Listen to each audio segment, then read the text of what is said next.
On that note, I just want to express my gratitude to our entire team there at our embassy in Dhaka. That was my first experience as a State Department employee, spending time at one of our embassies.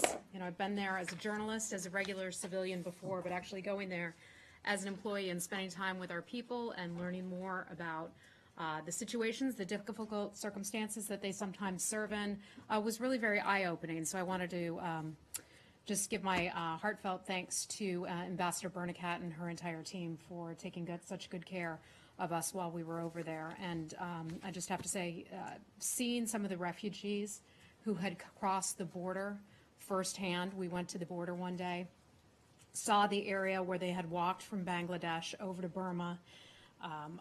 The day that we were there, we're told about 2,000 crossed the border earlier in the day. There were aid groups that then picked up some of those who were considered or appeared to be the most physically vulnerable. They were then brought to a smaller refugee camp. I believe it held a few thousand people. And I watched as some of these women, elderly men, and children climbed off the bus. And literally the most vulnerable, some of them had no shoes, just a pot where they would put water once they could get water. There was a very, very small child, maybe a month old or so, who looked close to death. Elderly men and women who had to be literally carried off the bus. And we watched as our colleagues, our partners at the International Committee of the Red Cross took incredible care of them with such compassion.